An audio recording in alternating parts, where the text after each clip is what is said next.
Okay, so I want to start with a premise today that might feel a little, well, a little uncomfortable for some of us. hmm I think most of us, especially if we're, driven, high-performing people, we secretly view ourselves as Oh, machines. absolutely. It's the default setting, isn't it? Right. You turn the machine on, it runs, it produces output, and then you repeat. And if the machine stops or it slows down or makes a weird noise, we think, oh, it's a failure, it's broken. hmm But today's deep dive is going to completely flip that script. hmm We're looking at some really fascinating material that suggests high-performance leadership and honestly, just being a functioning human. Mm. It isn't about being a machine that never breaks. Yeah. It's actually about knowing how to shut down before you break. It is a fundamental shift in perspective. And to explore this, we're diving into The Helpful Leader by James Oyola. Right. We're specifically zooming in on chapter 4, which tackles mental and emotional well-being. And, I love this because Oyola doesn't just give us the usual self-care platitudes. Yeah, this isn't take a bubble bath and you'll be a better CEO. Exactly. He brings in hard biology, neuroscience, and some really practical frameworks to explain why powering through isn't just a bad habit, it's actually a biological impossibility. So the mission for this deep dive is pretty clear then. We want to unpack why that old school tough it out mentality is just scientifically flawed. Like at a cellular level. At a cellular level, yeah.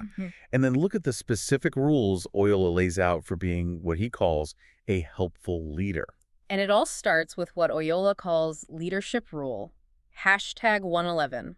It's a short phrase, but it carries so much weight. It's okay to not be okay. Which sounds simple, right? Like something you'd see on a motivational poster. Yeah, with a kitten. Totally. With a kitten hanging on a branch. But when you actually try to apply that in a high-pressure work environment, there's this massive tension. There is. There's a tension between that traditional image of strength, which is, stoic, unshakable, always on, and the biological reality of our human limits. Because if I admit I'm not okay, am I admitting I'm not capable? That's the fear, isn't it? That is exactly the fear. But Oyola makes the point that admitting struggle isn't a detour from leadership. It is a direct path to resilience. If you can't acknowledge you're running on empty, you can't be reliable. So it's a reliability issue. It's a reliability issue, not just a feelings issue. So let's get into the why behind this. Because Oyola uses this analogy about caffeine that just, honestly, it blew my mind. I think I've been drinking coffee wrong my entire life. It's such a great analogy because almost everyone relies on caffeine, but very few people understand what it's actually doing to their brain chemistry. I always just assumed it was fuel, like putting gas in the car, I drink the coffee, I get energy. Simple. Right, and that's the mistake. That is not what is happening. Oyola explains that throughout the day, your brain builds up a chemical called adenosine. Okay, let's unpack this adenosine thing. This is the key insight here. What is it? Think of adenosine as the body's natural invoice for activity. It's a messenger molecule. An invoice. I like that. Yeah. As you work, think, move, your adenosine levels accumulate in the brain. And when it hits a certain concentration, it binds to these receptors that tell your brain, okay, we have done enough, time to sleep. It's the tiredness signal. Okay, so adenosine is the signal. It's the check engine light coming on. So where does coffee come in? Well, here's where it gets really interesting. Caffeine doesn't add energy. It doesn't put gas in the tank. It just blocks the receptor. Wait, so the tiredness is still there? Precisely. The caffeine acts like a wedge. It roughly mimics the shape of the adenosine molecule, so it just jams itself into those adenosine receptors. So the tiredness chemical is still floating around. It's still floating around. It's actually still building up, getting higher and higher. But your brain can't feel it because the caffeine is blocking the docking station. So you aren't actually less tired. You are just biochemically preventing yourself from realizing how tired you are. You are silencing the alarm. You are not putting out the fire. You're just unplugging the smoke detector. That's actually terrifying because it explains the crash, doesn't it? Right. When the caffeine finally wears off, that wedge falls out. And suddenly, all that adenosine that's been building up for hours floods the receptors all at once. That's why the crash feels so brutal. You're getting hit with hours of backlogged exhaustion instantly. And Oyola's point is that leaders do this emotionally, right? It's not just about Starbucks. Right. That's the key insight. This is the leadership parallel. Leaders use busyness, perfectionism, validation seeking as a kind of emotional caffeine. Emotional caffeine, I love that term. They use these behaviors to block the internal signals that say, I'm depleted, or I'm hurting, or this pace isn't sustainable. They just numb the signal with more activity. Just keep answering emails and the burnout feeling will go away. Exactly. But just like with the coffee, the exhaustion doesn't go away. It accumulates. The invoice always comes due. And Oyola warns that the emotional crash always comes. And when it does, it's devastating because you've been running on a deficit you refuse to even acknowledge. Speaking of alarms and the system failing, this leads us to the next big chunk of the source material, which is the neuroscience of what actually happens when we sleep. Yes. And this isn't just sleep is good for you. This is about something called the glymphatic system. Yes, this is based on a really groundbreaking study from the University of Rochester in 2012. It really changed how we understand the brain's maintenance. Before this, we knew sleep was restorative, but we don't really know the how. The mechanism. We didn't know the mechanism. So what is it? How does the brain take out its own trash? Well, first we have to understand the problem. During the day, your brain cells are packed really tight together. They're processing information, solving problems, all of that. And all that neural activity creates metabolic waste. Metabolic waste. That Yeah, sounds yeah. charming. Yeah. Things like beta amyloid and tau proteins. Think of it like ash from a fire or exhaust from a car. It's the byproduct of thinking. Okay, so by the end of the day, my brain is literally full of metabolic garbage. Exactly. And here is the fascinating part. When you enter deep sleep, your brain cells actually shrink. Shrink, like physically get smaller. They physically shrink by about 60%. Whoa, 60%. Sure. That seems drastic. It is. But they shrink to create space. Because the cells are so packed during the day, there's no room to clean between them. When they shrink at night, it opens up these channels. I see. And this allows cerebrospinal fluid to flood through the brain tissue. Oyola compares it to a high-pressure car wash. A car wash for your brain. That's it. It flushes out all that accumulated waste and drains it into the lymphatic system. So it's basically a hydraulic cleaning system. Basically. And this process is 10 to 20 times more efficient when you're asleep than when you're awake. In fact, it barely happens at all when you're awake because the cells are too swollen with activity. So if I'm not sleeping or if I'm, powering through on 4 hours a night, Then the trash doesn't get taken out. You aren't just tired. You are, in a very real sense, toxic. That waste, those beta amyloids, they just stay there. and what does that lead to? Well, short term, it's cognitive fog, emotional reactivity, poor decision making. Long term, the buildup of these proteins is linked to neurodegenerative diseases like Alzheimer's. It really reframes sleep. It's not passive downtime. It's active maintenance. It's biological stewardship, and Oyola connects this directly back to leadership duties. It's not just biological waste, it's emotional waste. Right. I mean, think about a leader's day. Navigating conflict, absorbing the team's stress, making high-stakes decisions. All of that produces psychological waste. Unresolved tensions, vicarious trauma, decision fatigue. If a leader never creates space to flush that out through what Oyola calls intentional detox, that waste just stays there. And by intentional detox, he means things like Sabbath, silence, play. Disconnection, yeah. He's basically saying that refusal to rest effectively breaks the glymphatic system of the soul, in a way. It stops it from functioning. It stops it. And leaders who wear exhaustion as a badge of honor are effectively choosing to keep their brains in a toxic state. And you literally cannot think clearly in that state. This idea of the badge of honor really brings up the generational aspect of the text. Because for a long time, the toxic brain was the standard, wasn't it? It was the requirement. It's a massive cultural shift.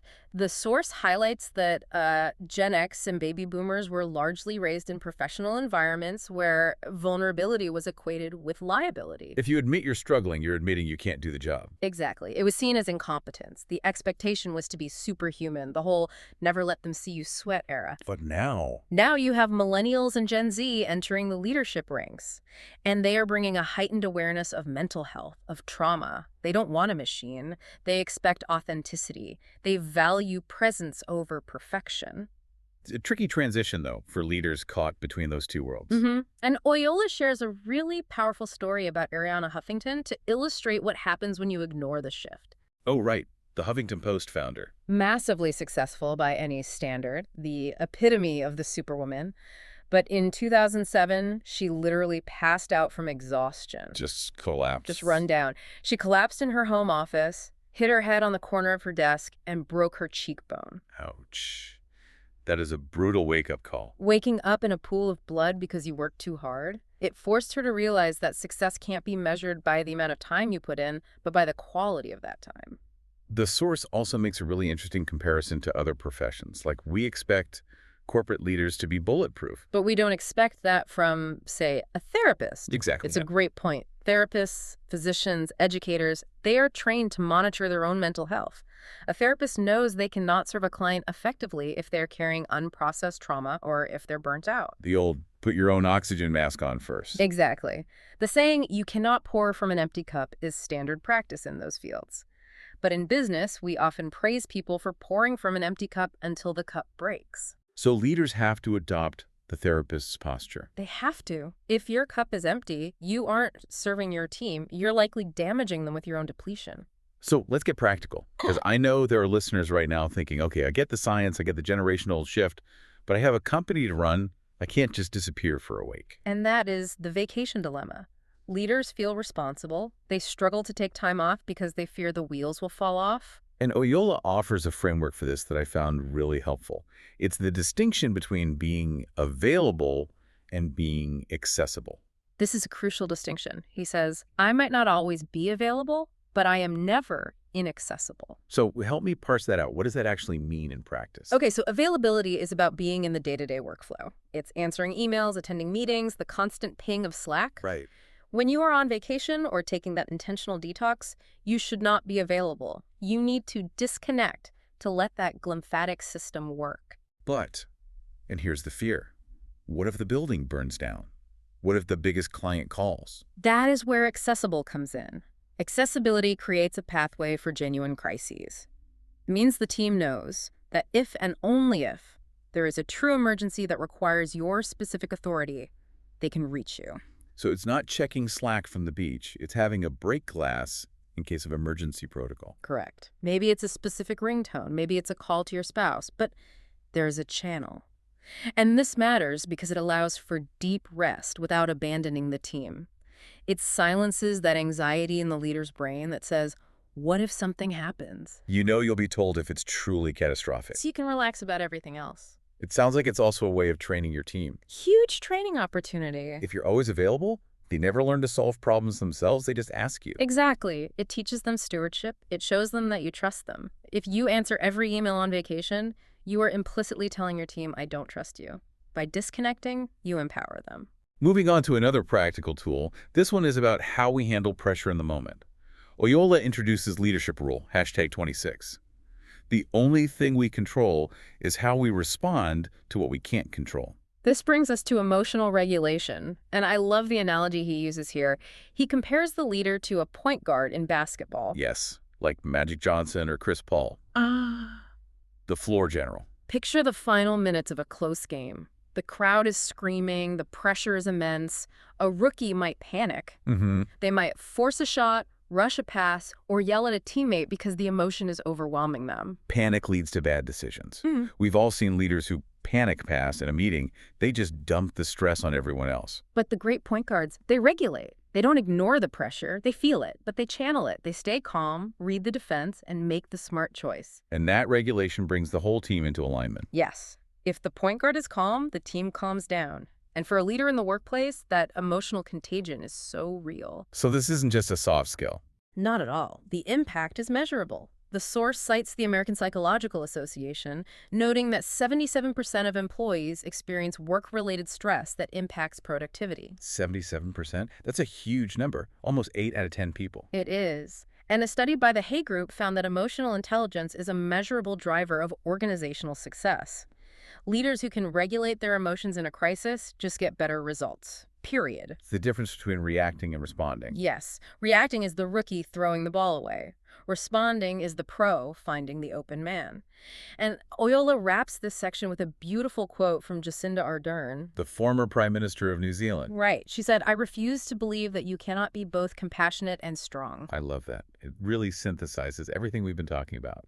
Strength isn't about being an emotionless robot. It's about having the capacity to feel, to care, and still make the tough calls, and to take care of yourself so you can make those calls. So let's recap where we've been. This has been a lot of biology and behavior mixed together. It has. We started with the biology of burnout, the caffeine deception, how busyness just blocks the tired signal until we crash. Then we looked at the glymphatic system and the brain car wash. The key takeaway there being that sleep is active maintenance. If you don't sleep, you're literally building up toxic waste. We talked about the generational shift from toughness to authenticity and why admitting it's okay to not be okay is actually a professional asset. Right, with the Ariana Huffington story as the cautionary tale. hmm And we broke down the difference between availability being in the grind and accessibility being a safety net for crises, and finally being the point guard who slows the game down. It really all comes back to stewardship, doesn't it? How so? Well, admitting struggle isn't a failure, it's an act of stewardship. By taking care of your own mental and emotional health, you're protecting your team from the collateral damage of your own Yeah, exhaustion. you're stewarding the asset, which is you. Exactly. Before we go, I want to leave our listeners with one final thought from the source material. It's just a passing mention, a preview of a later chapter, but it really stuck with me. Oh.